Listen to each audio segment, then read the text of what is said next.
네,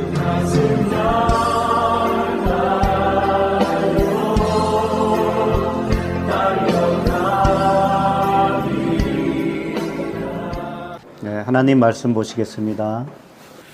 누가복음 2장 25절부터 38절까지 한 절씩 읽을까요? 예루살렘에 시므온이라 하는 사람이 있으니 이 사람은 의롭고 경건하여 이스라엘의 위로를 기다리는 자라. 성령이 그 위에 계시더라. 그가 그의 의를 보기 전에는 죽지 아니하리라 하는 성령의 지시를 받았더니 성령의 감동으로 성전에 들어가매 마침 부모가 율법의 관례대로 행하고자 하여 그 아기 예수를 데리고 오는지라. 시므온이 아기를 안고 하나님을 찬송하여 이르되 주제여 이제는 말씀하신 대로 종을 평안히 놓아 주시는도다. 내 눈이 주의 구원을 보았사오니 이는 만민 앞에 예비하신 것이요 이방을 비추는 빛이요 주의 백성 이스라엘의 영광이니이다 하니 그의 부모가 그에 대한 말들을 놀랍게 여기더라. 시므온이 그들에게 축복하고 그의 어머니 마리아에게 말하여 이르되 보라 이는 이스라엘 중 많은 사람을 패하거나 흥하게 하며 이방을 받는 표적이 되기 위하여 세움을 받았고 또 칼이 내 마음을 찌르듯 하리니 이는 여러 사람의 마음의 생각을 드러내려 함이니라 하더라. 또 아셀 지파 바누엘의 딸 안나라 하는 선지자가 있어 나이가 매우 많았더라. 그가 결혼한 후 7해 동안 남편과 함께 살다가 과부가 되고 84세가 되었더라. 이 사람이 성전을 떠나지 아니하고 주야로 금식하며 기도함으로 섬기더니 마침 이때에 나와서 하나님께 감사하고 예루살렘의 성령을 바라는 모든 사람에게 그에 대하여 말하니라. 아멘. 오늘 말씀 제목은 이방을 비추는 빛입니다. 이제 오늘 말씀 분량이 좀 길어서 다음 주까지 2번 나눠서 해야 될 것 같아요. 근데 공교롭게도 오늘 이 말씀 자체가 주인공이 두 사람이 나와요. 그래서 오늘은 그 첫째 주인공에 대해서 살펴보고 다음 주에는 두 번째. 그게 누굴까요? 시므온과 안나죠? 예. 그래요. 이 시므온과 안나를 등장해서 우리에게 복음을 가르쳐 주시는 말씀이에요. 그래서 일단은 전체 요약을 한번 해보도록 하겠습니다. 처음으로 다시 돌아가서 쭉 보면 이게 시므온을 통해서 25절을 보면은 예루살렘에서 이렇게 나오죠. 예루살렘에 시므온이라 하는 사람이 있다 이거예요. 그러니까 예루살렘에서 시작하는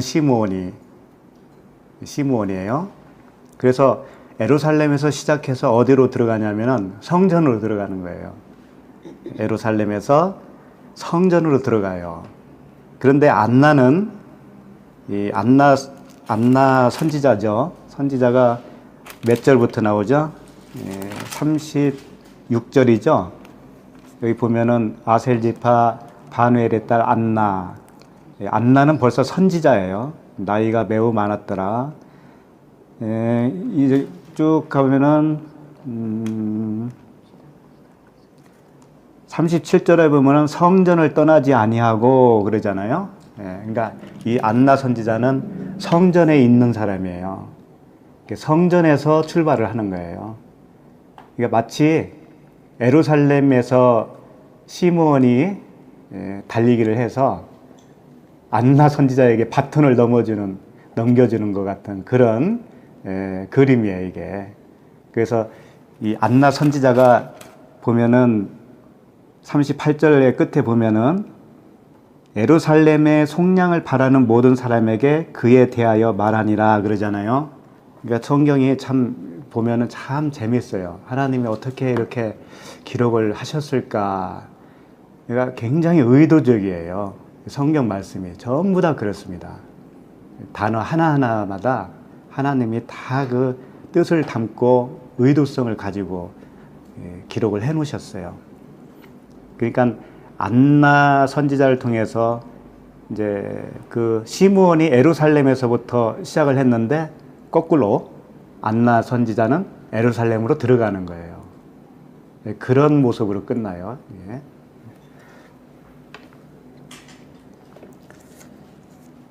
그 선지자라고 하는 단어가 프로페티스예요. 프로페티스인데 이 여자 선지자라는 뜻입니다. 여자 선지자. 그러니까 프로페테스는 선지자인데 페티스라고 되어 있어요. 그래서 여자 선지자를 말하는 거거든요. 그러니까 예언자예요. 예언자. 여자 예언자. 그러니까 예언자가 되어야 복음을 전할 수 있는 거거든요. 그러니까 우리들도 다 예언자가 되는 거예요. 뭐 특별한 사람이 그렇다는 얘기가 아니고 다 우리들의 이야기죠. 그래서 이제 큰 그림으로 일단 우리가 이 숲의 전체를 이렇게 놓칠 수가 있어요. 이제 세세히 들어가면은 큰 길을 놓친다고요. 그래서 일단은 큰 그림으로 보고 그 다음에 세세하게 들어가더라도 좀 큰 것은 놓치지 않을 것 같아서 25절부터 다시 간략하게 설명해 드리겠습니다. 25절에 보면 예루살렘의 시므온이라 하는 사람이 있어요. 이 사람은 의롭고 경건하여 이스라엘의 위로를 기다리는 자라. 성령이 그 위에 계시더라. 시므온이라는 사람은 이제 좀 더 자세히 말씀드리겠지만 이 시므온이라고 하는 사람은 구원받기 굉장히 어려운 사람이에요. 시므온은. 그런데 주님의 은혜로 이제 눈이 떠진 사람이에요. 그래서 경건하고 의롭고 이런 단어들이 나오잖아요. 처음부터 그런 사람이 절대 아니잖아요. 그러니까 은혜를 받아서 의롭고 경건한 사람으로 변해가는 건데 이스라엘의 위로를 기다린다 이거예요. 그러니까 아직 그 위로를 받지는 못한 겁니다. 위로를 받기 위해서 출발을 하는 거예요. 근데 성령이 그 위에 가까이 계신다 그랬죠? 그 위에 계시다. 성령이 그 위에 계셔야 돼요? 어디에 계셔야 돼요? 안에 계셔야 되잖아요? 그러니까 지금 밖에 계신 거예요. 밖에서 출발하는 겁니다. 26절. 그가 주의 그리스도를 보기 전에는 죽지 아니라 하는 성령의 지시를 받았더니 이 말씀은 나이 많아서 죽을 때가 됐는데 그리스도를 만나기 전에는 내가 너를 안 데리고 갈 거야. 그런 뜻이 아니라고요. 응? 무슨 뜻일까요? 우리들이 다 그리스도를 만나야 죽는 거예요. 네? 우리 겉사람의 죽음을 얘기하는 거죠. 네, 그런 뜻이에요. 그 다음에 27절. 성령의 감동으로 성전에 들어가매. 이제 여기서 감동으로 됐다고 그랬는데 이게 N이거든요. 안에. N 크리스토스. 그리스도 안에 들어갔다 이거예요. 아까는 밖에 있었잖아요. 그 위에 있었잖아요. 근데 이제 드디어 벌써 성령이 그 안으로 들어간 거예요. 그리스도가 시므온 안에, 시므온이 그리스도 안에 들어간 거예요.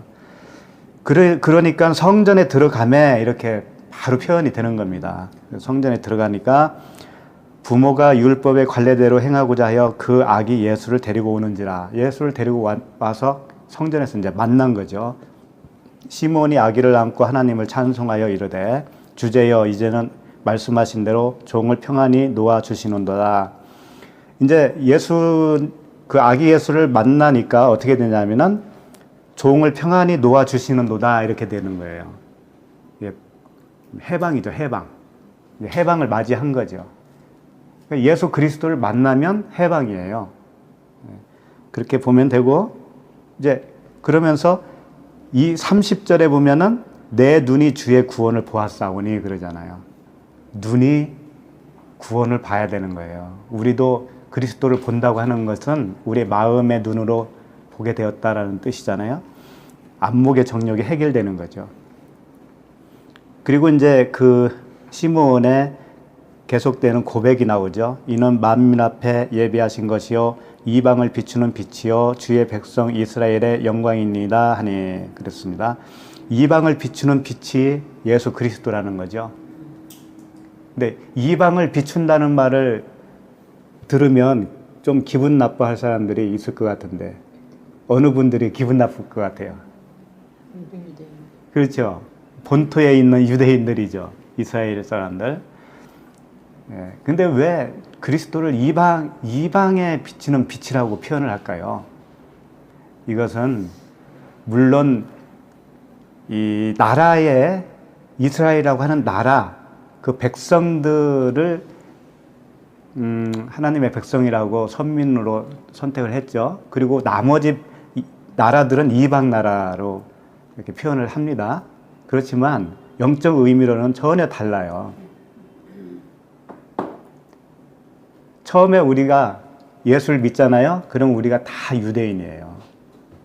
유대 교회에 다니는 거예요, 사실은. 우리가 유대인이에요. 근데 이방인이 되어야 되는 거예요. 예루살렘 유대인 편에서 봤을 때는 구원을 받으면 이방인이 돼버려요.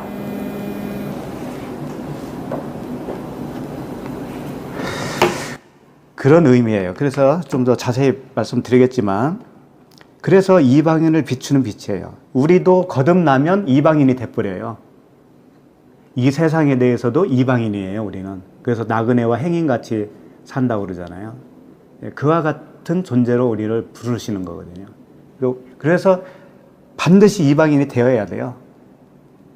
그래야 빛을 보는 거거든요. 빛을 보면 이방인이 되고, 이방인이 되면 빛을 보는 거예요. 그의 부모가 그에 대한 말들을 놀랍게 여기더라. 마리아가 그랬다는 거죠. 그 다음에 34절, 시몬이 그들에게 축복하고 그의 어머니 마리아에게 말하여 이르되, 보라, 이는 이스라엘 중 많은 사람을 패하거나 흥하게 하며 비방을 받는 표적이 되기 위하여 세움을 받았고. 그러니까 아기 예수 그리스도가 이제 그의 어머니 마리아에게 대해서 어떤 존재가 될 거냐 하면은, 이스라엘 중 많은 사람을 패하거나 흥하게 하는 그런 표적으로 오셨다라는 것을 여기서 표현해주고 있거든요. 그리고 결정적인 말씀이 뭐냐면 35절에 또 칼이 내 마음을 찌르듯 하리니 그러잖아요. 그러니까 어머니 마리아의 마음을 찌르듯 할 거다. 이 아기 예수가 그렇게 한다 이거예요. 그런 말씀이 있죠. 그러니까 그 마리아 어머니로서는 이런 말을 듣는 게 얼마나 큰 충격이겠어요. 그렇죠?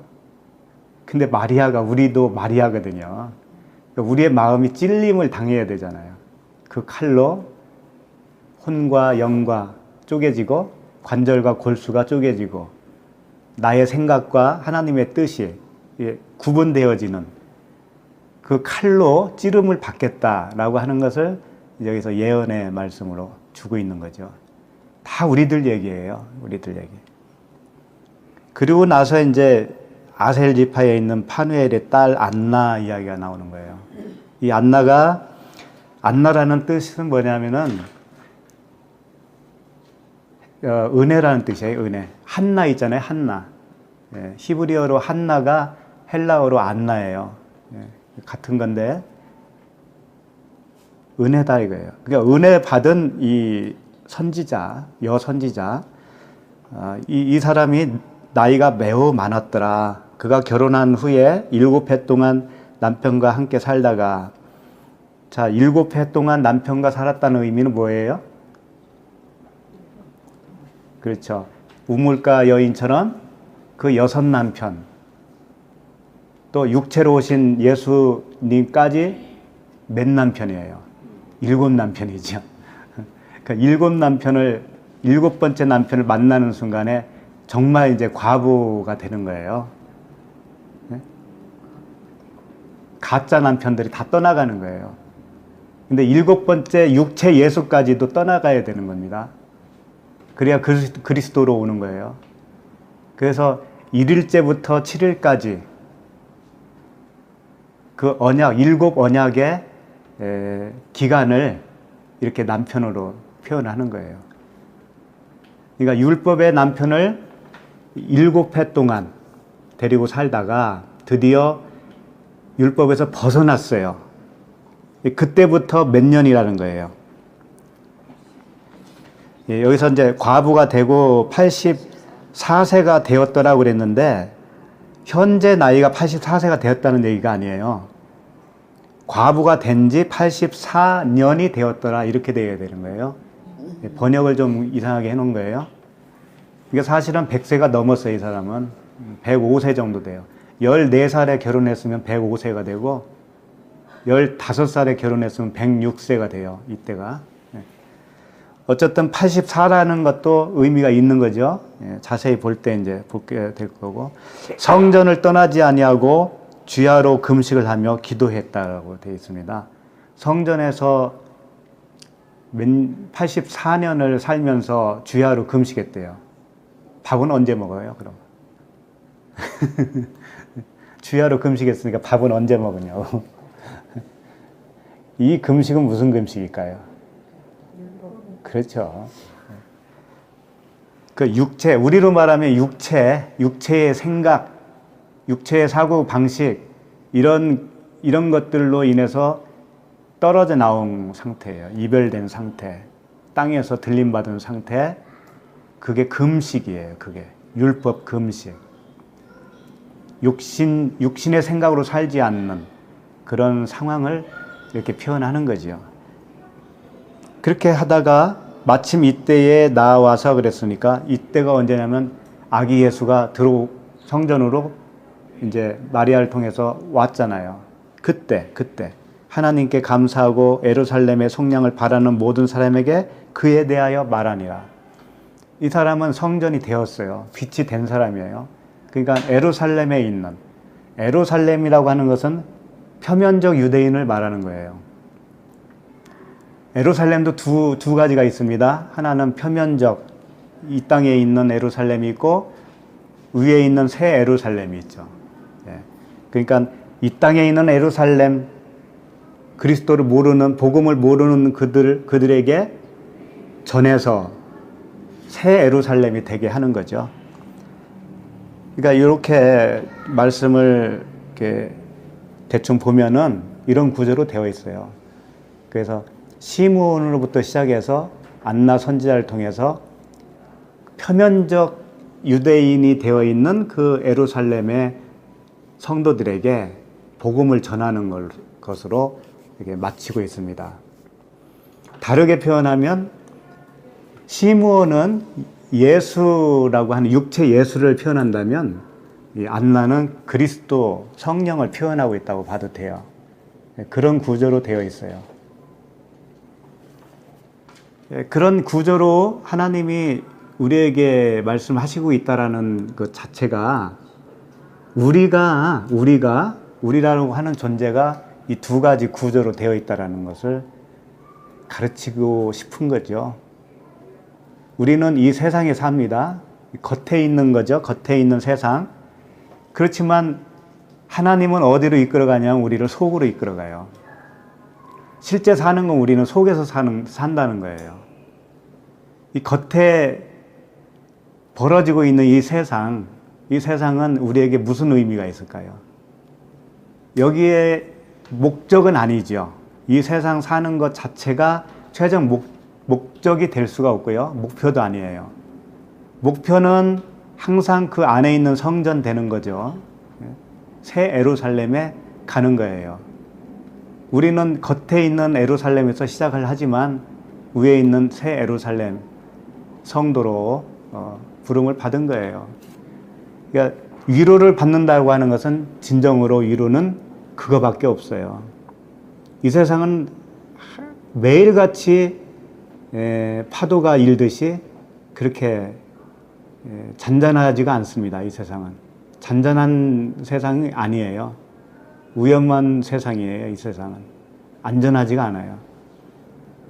그런데 안전하지가 않기 때문에 안전하다는 거 아세요? 이 세상이 안전하지 않기 때문에 우리에게는 안전해요. 그걸 아는 자에게는 안전한 거예요. 이 세상이 우리가 사는 곳이 아니기 때문에 그래요. 내 마음이 정말 사는 곳이에요. 내 마음이 세상에 있으면 세상에서 고통을 당하는 삶을 살아요. 근데 내 마음이 하나님 안에 있으면 이 세상이 사납게 파도를 쳐도 나는 안전해요. 그래서 항상 그런 구조로 설명을 하고 있습니다. 그리고 첫째 날부터 일곱째 날까지 이 사이클이 반복으로 돌아가잖아요. 그래서 이걸 굳이 용어를 만든다면 무지개 언약이라고 만들 수 있어요. 무지개 언약. 무지개가 색깔이 몇 개예요? 7색깔이죠. 예, 7색깔 무지개. 무지개 언약이에요. 이게 이 사이클이 계속 돌아갑니다. 우리는 그 주님의 말씀을 보면서 이 세상에서는 의미를 찾아야 되고요. 이 세상이 전부가 아니고 이 세상이 목표가 아니기 때문에 여기서 의미를 찾으면서 살면 돼요. 우리 속사람이 의미를 찾으면서 살아가면 되죠. 이제 그 숲속으로 들어가서 나무를 이렇게 보듯이 한번 자세히 보겠습니다. 시므온이라고 하는 사람을 왜 등장시켰는가? 그 이름부터가 좀 심상찮아요. 시므온은 12지파 중에 한 지파죠. 두 번째 아들이에요. 야곱의 두 번째 아들. 이게 시므온이라고 하는 이름 뜻이 뭐냐면 샤마에서 왔거든요. 듣다, 샤마르 아시죠? 그 샤마르에서 왔어요. 시므온이. 그러니까 들음을 말하는 거죠. 들음. 근데 이 시므온은 들어야 되는데 못 들었어요. 아버지의 말을 못 들어서 죄를 진 자예요. 이 시므온은. 그래서 이 시므온은 결국은 이제 버림받게 되거든요. 그걸 조금 더 말씀드리면 시므온이 이제 태어났을 때부터 어떤 이름이 지어진 배경이 있는데 찾지는 마시고 창세기 29장 33절에 보면 레아가 시므온을 낳습니다. 레아 아시죠? 라헬과 레아. 첫째 부인이 레아잖아요. 그가 다시 임신하여 아들을 낳고 이르되 여호와께서 내가 사랑받지 못함을 들으셨으므로 내게 이 아들도 주셨도다 하고 그의 이름을 시므온이라 하였으며, 사랑받지 못함을 들으셨다 이거예요. 하나님은 들으신 거예요. 들으셔서 들었다고 하는 이름을 따서 시므온이라고 이름을 지어줬어요. 그런데 이제 잘 아시는 사건이 하나 벌어지죠. 그 여동생 디나가 강간을 당하는 사건이 있습니다. 그때 이 시므온이 그 레이하고 같이 이제 작전을 짜고 할례를 행하게 해가지고 속이죠. 그들을 속여서 이제 다 살인을 하잖아요. 그러니까 이 시므온은 굉장히 무서운 사람이죠. 그 부분을 제가 한번 읽어드릴게요. 창세기 34장 25절이고요. 제3일에 아직 그들이 아파할 때에 이제 할례를 하게 해놓고서 이제 아파할 때 야곱의 두 아들 디나의 오라버니 시므온과 레이가 각기 칼을 가지고 가서 몰래 그 성읍을 기습하여 그 모든 남자를 죽이고 칼로 하물과 그의 아들 세겜을 죽이고 디나를 세겜의 집에서 데려오고, 이런 말씀이죠. 27절까지 보면 야곱의 여러 아들이 그 시체 있는 성읍으로 가서 노력하였으니 이는 그들이 그들의 누이를 더럽힌 까닭이라. 자, 이 사건 너무나 잘 아시죠? 근데 이제 세겜이라고 하는 뜻이 어깨라고 그랬죠. 어깨, 목 이런 뜻이라고 그랬습니다. 예수 그리스도를 모형으로 하고 있어요. 세겜 자체가. 근데 세겜이 디나를 사랑했어요. 디나를 사랑했다고요. 그러니까 그리스도가 우리를 사랑한 것과 같은 이치예요. 우리가 주님을 먼저 사랑할 수가 없잖아요. 우리는 주님을 모르니까. 너희가 먼저 나를 사랑한 것이 아니오 내가 너희를 사랑했다. 먼저 사랑했다. 그러니까 디나는 세겜 추장을 사랑할 수가 없는데 세겜은 디나를 먼저 사랑한 거잖아요. 그래서 디나를 그 사랑의 그 행동으로 옮긴 거죠. 그랬는데 이게 주님의 복음이었어요. 이 사건 자체가. 근데 그것을 못 들으면 어떻게 돼요? 못 들으니까 시므온처럼 행동을 하게 되잖아요. 그겁니다. 그러니까 시므온은 율법 자체이면서 율법 아래에 있는 사람의 전형적인 모습이에요. 우리도 그 복음을 못 들었을 때는 어떻게 했냐면 다 선악으로 판단했던 사람들이잖아요. 그렇죠? 이 세상 돌아가는 모든 사건도 그래요. 그리고 이 디나 사건을 볼 때 현대판으로 봤을 때도 역시 시므온처럼 생각할 수밖에 없잖아요. 그리고 성경을 볼 때 다 그런 식으로밖에 못 봐요. 그게 복음을 볼 수 있는 눈이 없다는 증거고 들을 귀가 없다는 증거예요. 그러니까 시므온은 지금 하나님이 왜 여기서 등장을 시키냐면은 시므온이 원래 그런 것이고 너희들이 다 시므온이다 이거예요. 하나님이 알려주시는 복음을 복음으로 받아들이지를 못하는 우리의 모습. 네, 그거예요. 그게 육신의 정욕이라고 그래요. 그걸 하나님께 나아가지 못하는 걸 육신의 정욕. 내 판단이 있기 때문에, 내 기준이 있기 때문에. 그래서 그런데 이제 시므온과 레위가 뭘 하냐면은 속이지요. 속였어요. 세겜을.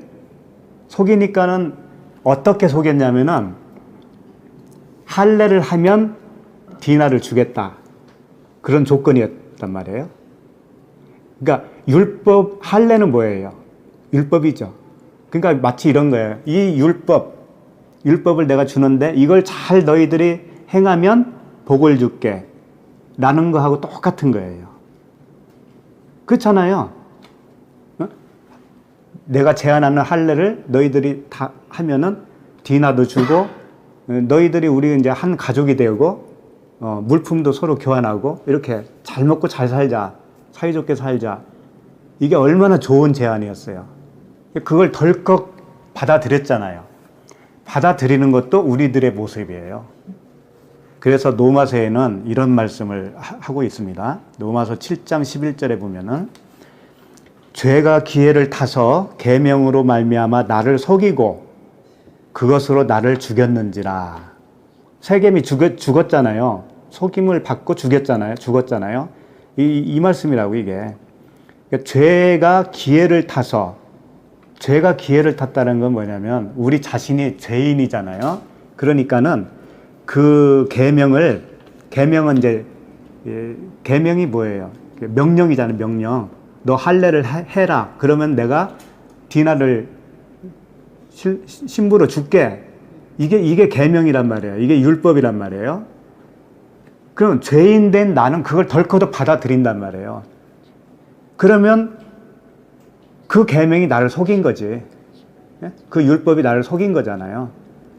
그래서 속이고 나를 죽였잖아요. 그게 할례를 행했더니 칼로 죽였잖아요. 그와 같은 거예요. 똑같은 이치예요.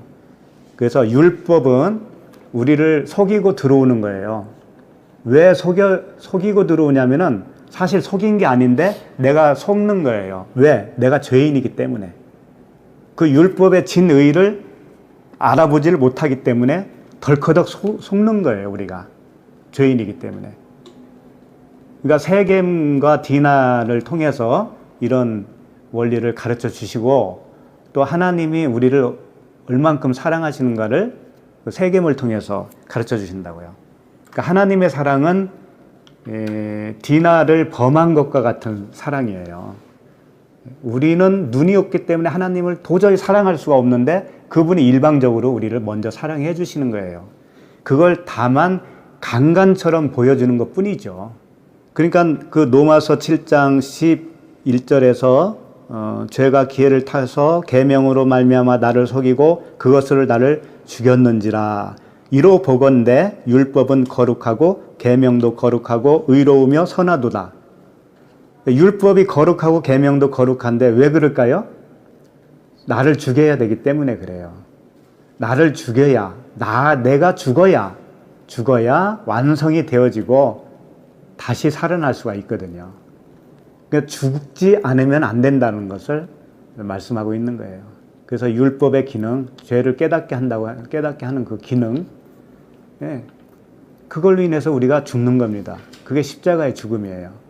그리스도가 율법에 의해서 죽으셨잖아요. 그와 같이 우리도 율법에 의해서 죽어야 되는 거죠. 그래서 시므온, 이게 굉장히 큰 의미를 담고 있습니다.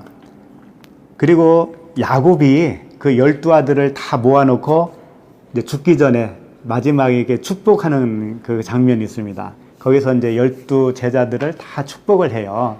거기서 시므온에 대해서는 어떻게 하고 있냐면은 창세기 49장 5절 말씀인데요. 읽어드리면, 시므온과 레이는 형제요, 그들의 칼은 폭력의 도구로다. 그들의 칼은 폭력의 도구래요. 죽이는 거란 말이죠. 이게 율법이 아닙니까? 율법. 그렇죠? 근데 시므온과 레이는 왜 형제라고 했을까요? 세겜 추장을 이 레이하고 시므온하고 합작으로 죽였잖아요. 예. 그러니까 율법의 대표 주자로 지금 이 두 지파를 들어서 설명하고 있는 거예요. 레이 지파는 왜 율법이겠어요? 그러니까 뭐 희생 제물을 계속 죽여서 드리잖아요. 그게 율법의 대명사죠. 근데 시므온은 그 세겜 추장을 죽인 아주 그 폭력의 도구를 가진 칼이란 말이에요. 그런 의미를 말하고 있는데, 계속 읽어볼게요. 49장, 창세기 49장 6절 보면, 내 호나 그들의 모의에 상관하지 말지어다. 이게 무슨 얘기냐면, 그들이 그렇게 죽일지라도 거기에 상관하지 말아라. 내 영광아 그들의 집회에 참여하지 말지어다. 그 율법 안에서 나와야 될 문제지 율법에서 계속 머물지 말라, 그런 얘기예요. 그들이 그들의 분노대로 사람을 죽이고 그들의 혈기대로 소의 발목 힘줄을 끊었음이로다. 그 노여움이 혹독하니 저주를 받을 것이요 분기가 맹렬하니 저주를 받을 것이라. 내가 그들을 야곱 중에서 나누며 이스라엘 중에서 흩으리로다. 실질적으로 이 말씀이 이루어졌어요. 그래서 어떻게 이루어졌냐면은, 레이 지파는 나중에 이스라엘 그 땅에 들어가면, 가나안 땅에 들어가면 분깃을 받아야 안 받아요? 안 받죠. 레이 지파는 각 지파별로 다 흩어져서 섬기는 역할을 합니다. 근데 시므온 지파는 어떻게 됐을까요? 시므온 지파는 아예 없어졌어요. 그래서 그 가나안 땅에서 분깃을 받을 시므온 지파가 아예 없어요. 빠져요. 네, 거기서 빠져버려요. 그래서 어디로 들어가냐면 유다 지파로 들어가 버려요. 유다 지파로 그냥 흡수가 돼 버려요. 그게 무슨 의미냐면, 여기에도 의미가 있어요. 시므온 율법이 복음으로 드러나면 그냥 하나예요. 그게 하나. 그 자체가 하나가 돼요. 그러니까 유다 지파는 복음, 진리잖아요. 예수 그리스도의. 그러니까 아까 그 창세기에서도 이런 말씀을 끝을 맺어요. 그 49장 8절 읽어드릴게요. 유다야, 너는 내 형제의 찬송이 될지라. 내 손이 내 원수의 목을 잡을 것이요 내 아버지의 아들들이 내 앞에 절하리로다. 그러니까 유다야, 너는 내 형제의 찬송이 된다 라고 하는 거죠. 그러니까 시므온이 유다 지파에 흡수가 됐다라는 건 뭐냐면, 시므온 지파로서 그 역할이 끝나면 유다 지파가 되는 거예요. 예수님의 그 사역이 끝나면 그게 그리스도가 되는 거잖아요. 우리가 첫사람, 첫 아담이죠. 우리가 겉사람, 옛사람이 죽으면 새 사람이 되잖아요. 그런 원리라고. 시몬이 죽으면 유다 지파가 되는 것처럼 똑같은 거예요. 그럼 레위 지파는 어떻게 되냐면, 레위 지파도 분깃을 못 받았는데 자기가 이 희생 제물을 갖다가 계속 드렸는데 그 제물이 자기가 죽어야 할 것으로 깨닫게 되는 제사장이 있다면 그 사람은 이제 유다 지파가 되는 거예요. 자기를 드려야 돼, 자기를. 근데 자기를 드리지를 않거든요. 그냥 동물만 잡아 드릴 뿐이지. 그래서 로마서 12장 1절에 너희 몸을 거룩한 산 제물로 드리라고 그러잖아요. 그래야 유다 지파가 되는 거예요. 우리가 처음에는 시므온 지파요, 레위 지파였는데 나를 드리게 되면 그게 곧 유다 지파의 흡수가 돼요. 그럼 그리스도의 계보에 들어간다 이거예요. 그래서 실제로 시므온 지파는 유다 지파의 흡수가 돼서 그 다음에 나타나지가 않아요. 나타나지 않는데 오늘 본문에 그 시므온이 느닷없이 나온 거예요. 그래서 시므온을 주님이 등장시키는 겁니다. 이 시므온이 신분이 죽어야 된다는 거예요. 첫 번째 그 신분이 죽어서 두 번째 빛이 돼야 된다라고 하는 것을 가르쳐 주는 거죠. 그래서 시므온은 이런 것과 같은 거예요. 우리가 창세기 1장 2절에 보면 혼돈과 공허와 흑암이라고 표현되고 있잖아요. 이게 시므온이고 다 우리들이었단 말이죠. 근데 혼돈이 뭐냐면 토후예요. 토후. 토후는 뭐냐면 황무지라는 뜻이고 혼란스럽다라는 뜻이에요. 혼란이에요. 대혼란. 혼돈은 대혼란을 얘기하는 거예요. 혼란스럽기 때문에 주님을 못 만나요. 혼란스럽기 때문에 주님을 못 보거든요. 그 상태로 우리가 다 출발한다는 거예요. 이게 뭐냐면은 육신의 정욕이에요. 이 자체가. 하나님께 나아가지 못하는 상태, 혼동스러운 상태, 질서가 없는 거예요. 이 진리를 모르니까 내 안에 질서가 없어요. 질서가. 그게 혼돈이고요. 그 다음에 공허 있잖아요. 공허. 공허는 이제 보후라고 하는데 보후. 텅 비었다라는 뜻이에요. 공허가 텅 비었다라는 뜻이잖아요. 왜 텅 비는 거냐면은 못 보기 때문에. 못 보고 못 듣고 못 보면은 정보가 내 안에 들어올 수 있어요, 없어요? 없잖아요. 그래서 비어 있다라는 거예요. 그러니까 어떤 정보가 못 들어오냐면은 하나님에 대한 정보가 못 들어오는 거예요. 못 보고 못 들으면 내 안에 하나님이 들어올 수가 없는 거예요. 그래서 그걸 안목의 정욕이라고 하는 겁니다. 예? 눈이 없는 거예요, 눈이. 육신의 눈만 있는 거예요. 그 다음에 흑암이라고 하는 것은 호세크인데 이게 죽음, 사망을 얘기하는 거거든요. 어둠, 죽음, 사망. 내가 사망이고 죽음인데 내가 죽었다라는 사실을 모르면 어떻게 되냐면 그게 모든 사람들이잖아요. 죽어 있는데 살았다고 살고 있잖아요. 그러면 무엇으로 사냐면 자기 생각으로 사는 거예요. 자기 생각으로. 그러면 그걸 이생의 자랑이라고 그래요. 자기 생각으로 사는 것 자체가 이생의 자랑이에요. 그러니까 시므온은 그런 상태라는 거예요. 이 세 가지를 표현할 수가 있어요.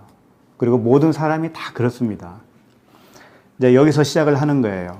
다시 누가복음 2장 25절에 보면 이 사람은 의롭고 경건하여 라고 되어 있습니다. 예루살렘에 시므온이라 하는 사람이 있으니 이 사람은 의롭고 경건하다.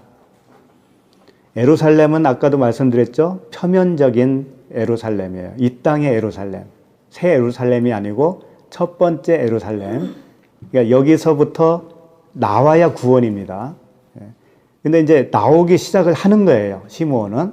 그래서 이 사람은 의롭고 경건해요. 의롭고 경건해. 의롭고 경건하다는 게 어떤 상태일 거라고 생각하세요? 의롭다. 의롭다. 의롭다라는 것은 다른 말로 말하면 옳다라는 개념이거든요. 옳다. 그러니까 옳은 것이 뭔지를 안 거예요. 시므온이. 이 세상 거, 육신적인 것은 옳지 않잖아요. 그 반대 개념으로 하나님이 옳구나, 하나님만 옳구나, 이것을 알았단 말이에요.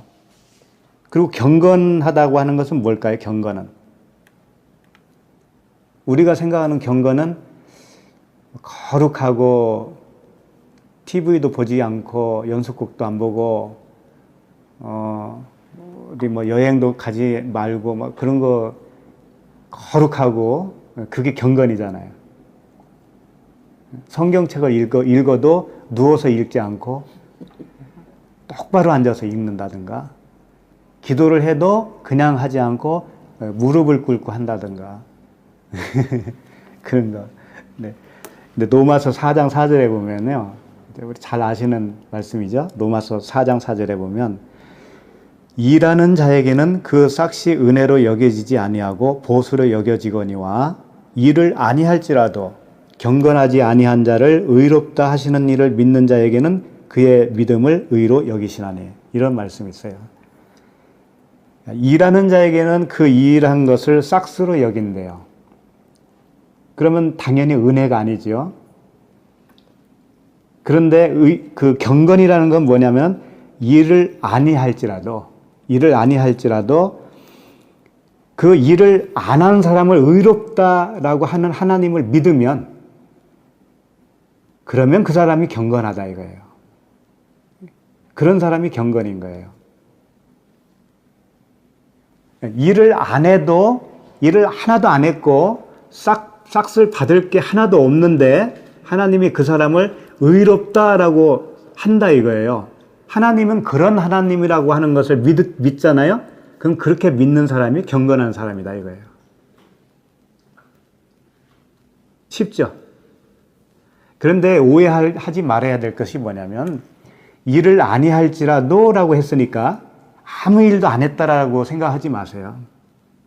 그런 뜻이 아니에요. 일을 했는데 일을 한 것 가지고는 하나님이 그걸 의로 여기지 않는다는 것을 안 사람을 얘기하는 거예요. 그러니까 일을 했어도 일한 것이 아닌 거죠, 그게. 그래서 그걸 가르치기 위해서 그 포도나무에 이제 그 일꾼들을 살 때 오전에 9시에도 사고 뭐 12시에도 들어오고 3시에도 오고 5시에 마지막 1시간을 남겨놓고 들어온 사람도 있잖아요. 그런데 품삯은 다 똑같이 줬잖아요. 근데 잘 나중에 들어온 사람도 분명히 일을 했잖아요. 1시간이라도. 열심히 했어요. 열심히. 그런데 그걸 싹스로 자기는 생각을 하지를 못한 거예요. 자기도 일을 했는데 그게 의로운 자라는 거예요. 그게 경건한 자라는 거예요. 나머지 사람들은요, 다 싹스를 요구했습니다. 3시간 일한 사람도 싹스를 요구했어요. 그리고 마지막 1시간 일하고 품삯을 똑같이 받아가는 사람에 대해서 비방을 했어요. 그리고 그 주인까지 불공평하다라고 공격을 했다고요. 그런 사람들이 싹스로 하나님의 은혜를 싹스로 받는 사람들이에요. 그게 경건치 않은 사람들입니다. 싹스로 여기는 사람들이. 그러니까 일은 했는데도 불구하고 하나님의 은혜, 그 영생은 나의 어떤 것으로 주어지는 게 아니고 100% 은혜로 주어진다는 사실을 믿는 사람. 그게 경건한 사람이다 이거예요. 시므온이 그렇게 알게 되었다라는 거예요. 시므온이. 그런 상태의 사람이에요. 시므온이. 근데 여기 또 말씀을 보시면 이스라엘의 위로를 기다리는 자라 그랬잖아요. 시므온이 이스라엘의 위로를 기다리는 자라. 그러니까 이 시대적인 배경을 보면은 로마가 이제 식민지로 삼았잖아요. 이스라엘을. 그래서 이스라엘 백성들은 로마에서 해방되는 것이 위로를 받는 거였거든요. 그래서 그 당시 막 열심당원 이런 사람들이 생기잖아요. 로마에 방기 들다가 체포돼서 사형당하는 사람들 수도 없이 많았고, 우리 일제 36년과 비슷한 그런 상황이었죠. 그렇지만 시몬에게 있어서는 이스라엘의 위로는 그런 위로를 보면 안 돼요. 그런 위로로 보면 안 돼요. 이스라엘이 누굽니까? 야곱이잖아요, 야곱. 예? 이스라엘이 야곱이죠. 그럼 야곱이 위로를 어떻게 받았던가요? 그걸 잘 생각해 보시면 알잖아요. 야곱이 위로를 받은 것은 약복강에서 환도뼈가 부러지고 완전히 하나님께 아주 두드러 맞아가지고 사망에 이른 거잖아요. 그게 참 위로라는 거예요, 그게. 그러니까 시므온은 자기도 그와 같은 위로를 받기를 원하고 있는 거죠, 지금. 예. 쉽게 말하면 나를 십자가에서 죽여 주십시오 라고 하는 거예요. 그게 위로거든요. 그게 참된 위로입니다. 그거밖에 없어요. 하나님이 우리에게 위로해 주시는 방법은. 그래서 위로라고 하는 것은 이 곁으로 부름을 받다라는 뜻을 가지고 있는 파라클레시스라는 단어로 사용됐어요. 위로, 파라클레시스. 이건 뭐냐면 에클레시아하고 똑같은 거예요. 부르심을 받잖아요. 그럼 그게 위로예요. 그게 하나님께 위로를 받는 길은 뭐냐면 부르심을 받는 거죠. 어디로 부르심을 받을까요? 십자가로. 우리를 일단 십자가로 부름을 받아요. 거기서 죄를 다 처리하시고 그리고 주님의 그 한량없는 은혜를 부어주시는 거죠. 그러니까 오늘 이 말씀을 잘 보시면은 25절을 잘 보시면 예루살렘에 있는 시므온이 이제 주님의 은혜를 받고 의롭고 경건함이 뭔지를 알아요. 의롭고 경건하다라고 하는 이 하나님의 인정을 받을 수 있는 자가 되었어요. 그런데 아직은 이스라엘의 위로를 기다리는 자예요. 아직은 십자가를 온전히 통과하지 못한 자예요. 그러니까 성령이 그 위에 계시더라 그러잖아요. 성령이 그 안에 계신 상태가 아니고 아직은 밖에 계신 상태예요. 이제 여기에서 시작을 하는 거죠. 그래서 26절로 가보겠습니다. 26절. 그가 주의 그리스도를 보기 전에는 죽지 아니하리라 하는 성령의 지시를 받았더니, 아까도 말씀드렸지만 이 죽는다는 단어가 다나토스거든요. 그러니까 그리스도를 보기 전에는 다나토스의 그 십자가 죽음을 얻지 못한다. 참된 위로를 받을 수 없다라는 뜻이에요. 그리스도를 보기 전에는 참된 위로가 없다. 참된 평화가 없다. 그런 뜻이에요. 우리 모두에게 해당되는 말씀입니다. 우리는 반드시 이걸 통과하셔야 돼요. 아프지만 통과해야 됩니다. 그래서 예수 그리스도, 그 예수 안에 있는 그리스도, 예수를 통해 그리스도를 알면, 그 예수가 그리스도라는 것을 알면, 우리가 보고 있는 이 활자로 된 성경 말씀, 이 노고스 성경 말씀 안에 있는 하나님의 사랑을 발견하면, 그러면 그 사랑의 감전이 되는 겁니다, 우리가. 그래서 죽는 거예요. 내 생각이 죽는 거예요. 그래서 하나님 생각으로 살아가지게 되는 겁니다. 그게 십자가예요. 그거밖에는 우리가 위로를 받을 길이 없어요. 이 세상에서 아무리 부족함이 없이 살아도요, 참된 위로는 없습니다.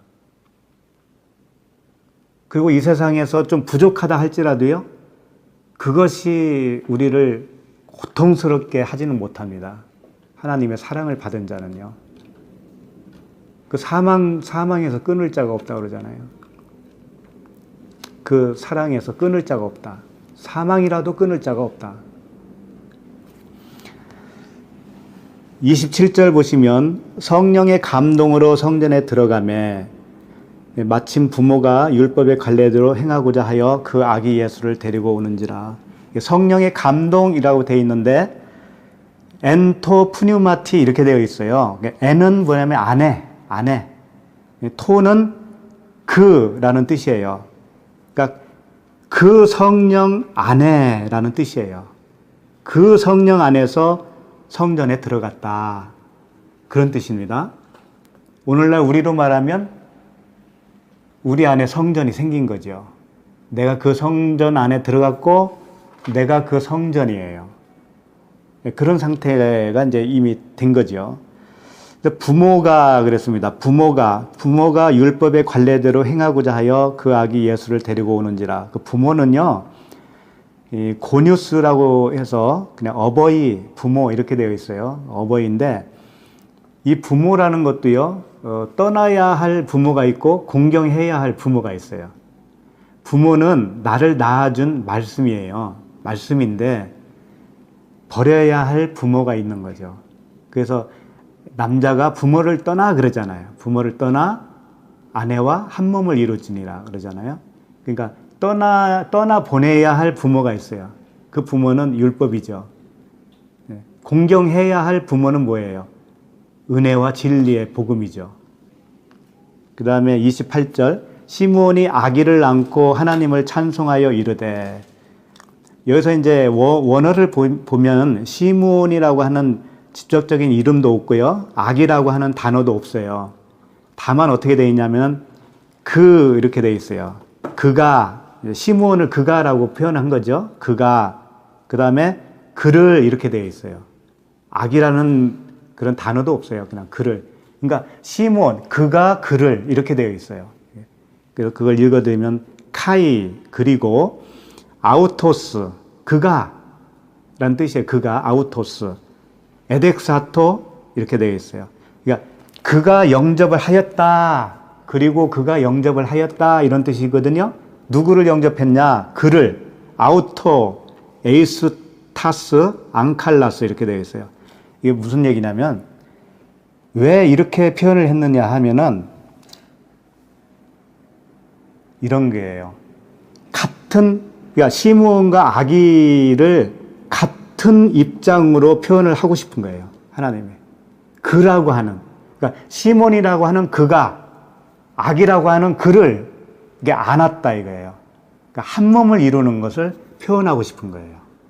그래서 이름 대신 똑같은 그 명칭, 그가 그를 이렇게 표현을 했다고요. 이해가 되시죠? 그래서 이제 여기 보면은 앙칼라스가 이제 두 팔을 안았다. 두 팔로 안았다 그랬어요. 자기 안으로 알았다. 그래서 요 단어를, 이 문장을 다시 한번 정리를 해봤어요. 시므온이 아기를 안고 하나님을 찬송하여 이르되, 이것을 어떻게 정리를 해봤는데, 그러니까 시므온이죠. 그가 그의 두 팔 안으로 그를 영접하였다. 그리고 하나님을 찬송하며 말하였다. 이렇게 할 수가 있어요. 근데 이제 왜 팔로 안고 자기 안으로 안았다 뭐 이런 뜻이 내포되어 있냐면은 우리말에도 팔이 어디로 굽는다고 그래요? 안으로 굽는다고 그러죠. 팔이 안으로 굽는다는 의미는 뭐예요? 같은 편이고, 같은 존재, 그러니까 같은 가족이다, 그런 뜻이죠. 자기 아내에 대해서는 팔이 안으로 굽는다, 이렇게 표현할 수가 있고. 그러니까 이 두 팔로 아기를 안아서 자기 안으로 안았다, 이렇게 되어 있어요. 자기 안으로. 팔이 안으로 굽잖아요. 발을. 그러면 그게 무슨 뜻이냐면 이 아기 예수와 시므온은 하나다. 하나로 내가 영접을 했다라는 거예요. 하나로 연합을 해서 아기 예수로, 육체 예수로 죽고 그리스도로 부활한다라는 의미를 이렇게 하나가 되었다라고 하는 거예요. 하나가 되었다. 그러니까 찬송한다고 그러잖아요. 바로 나오잖아요. 하나님을 찬송했다라고 하는 것은 뭐냐면 부활했다 그런 뜻이에요. 그러니까 아기 예수와 하나가 되는 순간 죽고 그 죽음이 바로 또 부활로 이어지는 거예요. 찬송했다. 이 찬송했다라고, 찬송이 율로게오라는 뜻이에요. 로고스로 복음을 말한다는 뜻이에요. 겉에 있는 이 로고스 활자 말씀을 보고 그 안에 있는 그 복음으로 말을 할 수 있는 상태, 그게 부활한 상태라 이거예요. 그게 이제 시므온이 그런 존재로 지금 되어진 겁니다. 29절에 보시면 바로 이제 주제여 나오죠. 주제여. 그리스도와 함께 연합해서 십자가를 통과한 사람은 고백이 어떤 고백이 나오냐면 주제여라고 하는 고백이 나와요. 그럼 주제여가 뭘까요? 주제. 주제는 뭐냐면 주인과 종의 관계를 설명하는 단어예요. 주인과 종의 관계.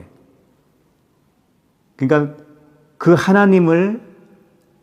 하나님과 함께 살아난 자가 고백할 수 있는 게 또 하나의 고백이 뭐냐면 당신은 나의 주님이고 나는 당신의 종입니다. 라는 거예요. 왜 그럴까요? 그 뜻은 종이라고 하는 것은 특색이 그렇잖아요. 자기의 뜻이 없잖아요. 종은 자기의 뜻이 없고요. 주인의 뜻에 달려 있어요. 종은. 그게 종의 특색이잖아요. 그러니까 내가 그리스도와 함께 십자가에서 죽고 그리스도와 함께 부활해서 그분과 함께 연합해서 산다라고 하는 의미는 나의 뜻대로 살지 않고 나의 뜻은 없다라는 거예요. 죽었으니까. 나의 뜻은 완전히 없어지고 오직 주인의 뜻대로만 살아간다라고 하는 의미예요. 그 고백을 할 수밖에 없는 겁니다. 그거예요. 그러니까 주제여 이제는 말씀하신 대로 종을 평안히 놓아주시는도다라는 말씀을 고백을 하는 거예요. 왜냐하면 이 종이 두 가지 형태의 종이 있거든요. 시므온이 예수 그리스도라고 하는 주인을 만나기 전에는 주인이 있었어요. 그에게. 그러면 그 주인의 종이었었어요. 우리도 마찬가지인 거예요. 주님을 만나기 전에는 누군가를 섬겼어요. 내가. 그게 누굴까요? 죄의 종이라고 그러잖아요. 죄. 죄라고 하는 주인을 섬긴 종이란 말이에요. 우리가. 죄의 종이었어요. 그러니까 로마서 6장 16절에는 이렇게 표현합니다. 너희 자신을 종으로 내주어 누구에게 순종하든지 그 순종함을 받는 자의 종이 되는 줄을 너희가 알지 못하느냐? 혹은 죄의 종으로 사망에 이르고 혹은 순종의 종으로 의에 이르느니라. 그러니까 죄의 종으로 살 수도 있고 의의 종으로 살 수도 있다라는 거예요. 누구의 명령을 따르냐 이거예요. 그리스도의 명령이냐 아니면 네 안에 있는 죄의 명령이냐. 그 어떤 주인의 종이 될 거냐 이거죠. 그런데 이제 그 로마서 6장 17절에 이렇게 감사를 합니다. 하나님께 감사리로다. 너희가 본래 죄의 종이더니 우리가 다 죄의 종이었어요. 죄의 종이더니 너희에게 전하여 준 바 교훈의 본을 마음으로 순종하여 죄로부터 해방되어 의에게 종이 되었느니라. 이제 의의 종이 되은 거예요, 우리가. 그것을 시므온이 똑같이 주제여 이제는 말씀하신 대로 종을 평안히 놓아주시는도다. 표현을 하는 겁니다. 평안히 놓아주는 건 뭐냐면 죄의 종에서 놓음을 받는 거고요. 이제 주님이 나의 주인이고 내가 주님의 종입니다. 이라는 뜻이에요. 주님의 종은 그건 자유예요. 주님 안에서 자유예요. 진리 안에서 자유예요. 30절, 32절까지만 하겠습니다. 지금 30절 내 눈이 주의 구원을 보았사오니 그러잖아요. 내 눈이 구원을 보았다라는 거예요. 여기에도 좀 그 진리적인 뜻이 숨어져 있어요. 이 눈이라고 하는 것은 옵달모스인데요. 눈은 육체의 눈이 있고 영의 눈이 있죠. 그래서 이 마태복음 6장 22절에 보면은 주님이 이런 말씀을 했어요. 눈은 몸의 등불이니 눈은 몸의 등불이래요. 눈이 등불이라는 얘기예요. 등불이니 그러므로 내 눈이 성하면 온몸이 밝을 것이요 눈이 나쁘면 온몸이 어두울 것이니 그러므로 내게 있는 빛이 어두우면 그 어둠이 얼마나 더하겠느냐. 그러니까 눈 하면은 등불, 빛이라는 거예요. 등불. 내 안에 눈이 있다라는 것은 뭐냐면 내 안에 등불이 있다라는 거죠. 그 빛이 있다라는 거예요. 그래야 내 몸이 밝다라는 거죠. 나라고 하는 몸 안에 그 방이 환하게 밝아지잖아요. 그래야 모든 것을 볼 수 있는 거 아닙니까? 그러니까 눈이라고 하는 것은 영적 눈은 뭐냐면 빛이다. 일단 그걸 잘 알아두시고 그 빛이 들어오면 나도 눈이 생긴 거예요. 주님의 빛이 들어오면. 말씀의 빛이 들어오면 마음의 눈이 생긴 거예요. 우리가 다 그런 상태잖아요. 그걸 구원을 보았다 이렇게 표현한 겁니다. 구원을 보았다. 시므온이 구원을 보았다. 이 보았다라고 하는 단어도 에이돈이라고 하는 단어예요. 에이돈. 에이돈은 봤다라는 표현도 하면서 안다라는 표현도 같이 써요. 이 에이돈은 안다. 예를 들면 이런 거예요. 주님이 우리를 알잖아요. 주님이 우리를 알아요? 그러면 주님이 나를 본다라고 표현할 수도 있는 거예요. 똑같아요. 보는 것과 아는 것이 똑같아요. 에이돈이라는 단어가 그렇게 쓰임을 받고 있는 거죠. 주님이 이런 말씀 하셨죠. 너에게 있을 것을 내가 다 안다 그러죠. 그게 에이돈이에요. 우리의 형편을 너희들이 무엇가 있어야 될지를 다 아시는 안다. 주님이 안다라고 했을 때 그게 에이돈이에요. 그 본다라고 해도 상관이 없는 거죠. 너희들이 지금 무엇가 부족한지 내가 보고 있고 알고 있거든. 그런 뜻이에요. 그러니까 우리가 주님을 본다라고 하는 것은 주님을 안다라고 하는 것과 똑같은 거라고요. 보는 것과 아는 것은 똑같은 거예요. 그래서 영생은 아는 거라고 그랬잖아요. 영생은 아는 거다. 그럼 그 영생을 보는 것과 똑같은 거예요. 그러니까 우리는 영으로 알고 영으로 보는 거지요.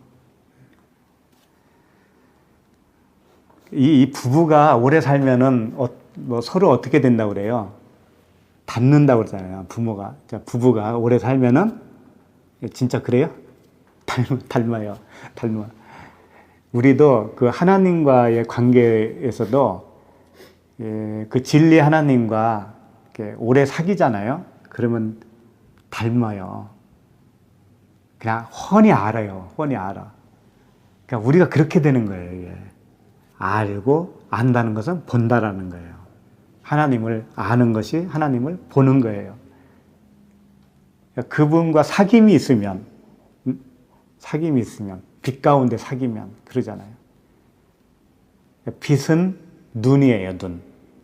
영적 눈이고 그 영적 눈으로 본다는 것은 그분을 아는 거다. 아는 것은 보는 거다. 같은 거예요. 자, 이제 31절. 이는 만민 앞에 예비하신 것이요. 32절. 이방을 비추는 빛이요. 주의 백성 이스라엘의 영광이니이다. 여기까지인데요. 자, 31절에 보면 이는 만민 앞에 예비하신 것이요. 그러잖아요. 이 구원이, 예수 그리스도의 구원이 만민 앞에 예비했다라는 거예요. 그럼 만민은 뭐예요? 만민은 모든 지구상에 있는 모든 사람이라고 일단은 생각이 되어지잖아요. 근데 여기서는 좀 달라요. 원어를 보면 어떻게 되어 있냐면은 나오스 이렇게 되어 있어요. 그러니까 나오스가 백성이에요. 그러니까 모든 백성이라는 뜻이기는 한데 호가 붙어요. 라오스. 이건 뭐냐면 그 백성이라는 뜻이에요. 그 백성. 그러니까 모든 그 백성 이렇게 되는 거예요. 이는 모든 그 백성 앞에 예비하신 것이요. 이 그라고 하는 그 관사 호가 붙으면 어떻게 되냐면 미리미리 앞에서 표현했고 얘기해 준 어떤 것, 이런 것이, 그런 것을 뜻하는 거예요. 그러니까 구원받을 백성이죠. 쉽게 말하면. 구원받을 백성, 택한 백성, 그 모든 그 택한 백성을 말하는 것이지, 지구상의 모든 백성을 말하는 것이 아니다라는 거예요. 그러니까 만민하면 무조건 모든 백성, 이렇게 생각하시면 안 돼요. 그 모든 백성이에요, 그에 우리가 소속이 되어야 되는 거죠. 예. 그렇게 된 거죠. 그래서 그 다음에 나오는 말씀이 이방을 비추는 빛이요. 이렇게 표현하잖아요. 지구상의 모든 만민이라면은 이 말씀을 할 필요가 없잖아요. 예. 그러니까 그 백성, 택한 그 백성, 곧 이방을 비추는 빛이다. 라고 하는 거죠. 이방은 에드노스라고 하는데요. 에드노스. 이 백성이란 뜻인데 주로 이스라엘 나라 밖에 있는 어떤 다른 나라들을 표현할 때 그때 사용하는 게 이 나오스예요. 에드노스. 이방인. 그러니까 빛을 비추는 주님이신데 왜 이방인에게만 빛을 비추냐 이거예요. 아까 시므온이 어디에 있었냐면은 예루살렘에 있었잖아요. 그 예루살렘은 이스라엘의 핵심이잖아요. 거기에서 이방인이 되어야만이 빛을 받는다라는 뜻이에요. 우리들도 나라고 하는 예루살렘이 있습니다. 표면적 유대인으로서 태어나는데 거기서 나와야만이 되는 거죠. 나오는 자가 빛을 받은 자요. 나오면 빛을 받는 거예요. 그런 뜻이에요. 그러니까 표면적 이스라엘이 이면적 이스라엘로 가는 겁니다.